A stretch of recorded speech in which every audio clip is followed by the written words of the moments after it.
Bienvenidos, mi nombre es José Ortega Espotorno. Hoy les vengo a hablar sobre mi padre, José Ortega y Gasset. Su- Fue un filósofo español más importante del siglo XX. En ese entonces sus pensamientos pasaban por tres etapas. ¿Cuáles son esas tres etapas? Bueno, yo les voy a decir cuáles son. El primero es objetivismo, el segundo es perspectivismo y por último el tercero es raciovitalismo. Ahora veremos en qué consisten cada uno de ellos, pero antes contaré que mi padre se doctoró en filosofía en España. Tras su doctorado, se fue a Alemania y siguió estudiando en varias universidades y en otros lugares de Europa. A mi padre le sirvió para comparar España con otros países europeos y según parece, España no salía muy bien para dar esas comparaciones. En aquel momento, España estaba viviendo una crisis. Estaba desfasada tanto culturalmente como científicamente. Mi padre, al igual que otros científicos intelectuales de la época, pensaban que España necesitaba una regeneración. Lo que se tenía que, lo que se tenía que hacer, pensaba mi padre, era traer a España el método irreanalítico que había conocido en universidades europeas. Necesitamos disciplina, necesitamos racionalidad objetiva, decía mi padre. Esta es la primera etapa de lo que hablamos, que es el objetivismo. Mi padre dirá, se ha prestado poca atención a las cosas, a los objetos. Hay que liberarse de la enfermedad traidora de la subjetividad. Por ejemplo, imaginémonos a dos científicos. En vez de fijarse en su objeto de estudio, medirlo, pesarlo y valorar sus características, asépticamente se dedican a descalificarse el uno al otro. En vez de fijarse en el objeto, se fijan en el sujeto. Y esto es un error. A través de esto podemos entender a lo que se refería mi padre. Decía que teníamos que eliminar el subjetivismo y el personalismo dominantes. Mi padre decía que los subjetivos es el error, solo el objetivo es el verdadero. Sin embargo, pronto abandonó esta posición conocida como objetivismo y les contaré cómo sucedió.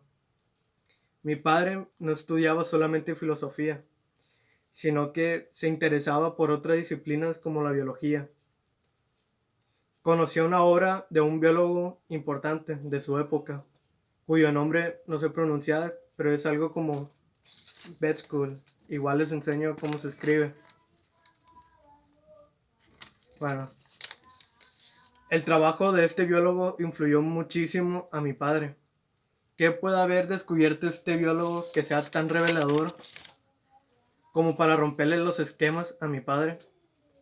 Este biólogo, eh, de que para entender a un organismo, para entender un organismo debemos de tener presente el mundo circundante en que vive. No podemos entender las branquias de un pez sin tener presente que es un animal que vive bajo el agua. No podemos entender las alas de un ave sin tener presente que el aire en que viven, pues el aire es en que vuelan. Además, Betskul cree que no existen organismos superiores o inferiores, sino que cada animal tiene un sistema receptor y efector que les permite desarrollarse perfectamente en su mundo circundante.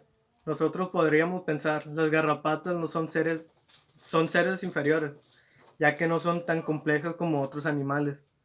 Ni siquiera tienen el sentido de la vista. Betskul no estaría de acuerdo con esta posición. Él diría que las garrapatas no tienen vista, pero es aquel raramente no lo necesitan para nada. Ellas se desarrollan perfectamente en su medio sin necesidad de vista. Pensar que los seres inferiores, ¿por qué no se parezcan a otros en su pensamiento antropocéntrico?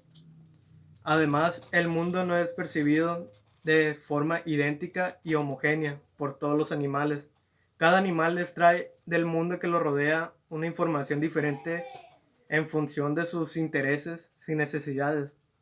Pensemos, por ejemplo, en una rosa. Nosotros los seres humanos, al ver una rosa, podemos pensar que es un símbolo de amor. Por lo tanto, Para una abeja, una rosa no es un símbolo de amor, pero es algo que llamaría la atención porque de ella obtienen alimento. Sin embargo, un león probablemente no le va a prestar la más mínima atención a las rosas, porque en su mundo es algo inservible. Tras la noción de un Welt, podemos extraer dos cosas. Por un lado, que los animales tenemos que conocerlos en su medio y que cada animal percibe su mundo desde una perspectiva diferente. Mi padre se inspiraba en la noción de un Welt para desarrollar la identidad circunstancia. Seguramente suene su frase más célebre: yo soy y mis circunstancias, y si no la salvo a ella, no me salvo yo. ¿Qué quiere decir esto? Pues que en efecto, para entender quién eres tú, tienes que entender cuáles son tus circunstancias. Entendiendo por circunstancia el mundo vital en aquel que te hayas inmerso. Es decir, todas las cosas que forman parte de tu mundo que tú no has escogido. La circunstancia sería el año en que has nacido, en tu país de origen, tus padres, tu lengua materna, etcétera. Todas estas cosas que son parte de tu mundo, pero que tú no has escogido, son tus circunstancias. Ahora entendemos por qué mi padre dice que sin tus circunstancias no te salvas, efectivamente. Si tus padres no fueran tus padres, si tu lengua no fuera, o si fuera otra, si hubieras nacido en otra época, bueno, pues ya no serías tú, serías otro ser diferente. Las circunstancias constituyen a perspectiva, fuera particular la que conocemos en realidad. Mi padre cree que no hay una posición privilegiada desde la que podemos observar el mundo. Aquí ya comenzaríamos a hablar sobre el segundo de la etapa, que es el perspectivismo. Bueno, la verdad solo la podemos conocer desde nuestra perspectiva particular. Cada perspectiva, diría mi padre, es sumamente valiosa, pues es que no ve y el otro no lo ve. Somos seres únicos e insustituibles. La tercera y última etapa del pensamiento de mi padre es el raciovitalismo. El propio título nos indica que mi padre no estaba de acuerdo ni con los filósofos vitalistas que abogaban por la irracionalidad, ni con los filósofos que defienden al racionalismo. Los que defienden la razón con un absoluto, como si la razón fuera una especie de identidad separada, no se percata de que los seres humanos no somos sujetos ajenos a nuestra realidad concreta e histórica. Si queremos comprender al mundo humano, tenemos que apostar por una razón distinta a la tradicional. El mundo humano no es un mundo de puros hechos sin sentidos. El mundo humano es el mundo del sentido.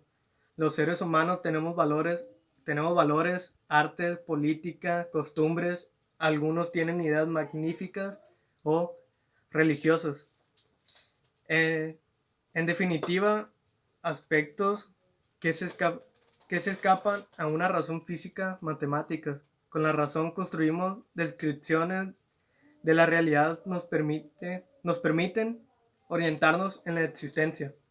Mi padre dice que vivir es encontrarse en un náufrago entre las cosas y en que en cada instante tenemos que tomar decisiones.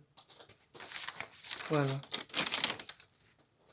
nuestro entendimiento sería como los brazos que mantienen a flote de que se encuentra en un náufrago. Pensar es como para un náufrago nadar, y el la, ser la balsa del náufrago se construye con lo que rodea. Mi padre nos está diciendo que con el entendimiento podemos orientarnos en el caos de la existencia. y construir un esquema gracias a ser descatados al ordenar. Una razón vital es una razón histórica frente a esa razón físico-matemático de la época hablamos antes. Mi padre nos propone una razón narrativa para comprender algo humano, ya sea personal o colectiva. Es preciso contar una historia para acabar. Les cuento una anécdota. En una fiesta en Madrid, el torero Rafael El Gallo conoció a mi padre. Cuando yo lo vi que se expresaba en sus grandes teorías, preguntó quién era el que tenía tantos estudios, y le respondieron que era un filósofo. ¿Un filo qué?, preguntó él. Un filósofo de alguien que se dedica a pensar al ser humano. Y el mundo que nos rodea se quedó en un instante, con la mirada perdida y el gesto descolocado. Después de un trato exclamó: sí, gente, Pau. Bueno, por mi parte ya es todo. Espero le haya gustado y le haya servido de lo que he hablado. Nos vemos.